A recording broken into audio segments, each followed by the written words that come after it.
कर्नाळा पक्षी अभयारण्य. सो इकडचं क्लायमेट थोडं चांगलं असतं, त्यामुळे पक्ष्यांसाठी आणि रेअर बर्ड्स येतात इथे. सो इथे बर्ड वॉचिंग पॉईंट पण आहे आणि हा रोड खूप मस्त आहे. आत्ता एकही दिसत नाही, पण ह्या रेलिंगवरती आणि राईट साईडच्या रेलिंगवरती पूर्ण माकडं असतात. लेफ्ट साईडला बघा, आणि इकडनं कर्नाळ्याला जायला पॉईंट आहेत. हे बघा सगळे आणि हा जो ब्रिज आहे ना, हा त्यांच्यासाठी बनवला आहे, क्रॉसिंगसाठी. कारण की काय व्हायचं, ते मधनं धावायचे. हे आहे कर्नाळा पक्षी अभयारण्य. इकडनं खालनं गेलात तुम्ही की सो त्यांचे खूप ॲक्सिडेंट व्हायचे, म्हणजे खूप माकडं मरायची. सो त्यानंतर गव्हर्नमेंटने तो ब्रिज बांधलाय.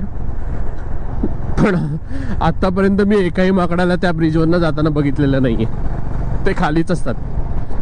आणि ते जागोजागी लिहिलेलं आहे की तुम्ही त्यांना फीड करू नका म्हणून, हे पनिशेबल आहे म्हणून. तो बघा कसा उभा राहिला. सी बघितलं.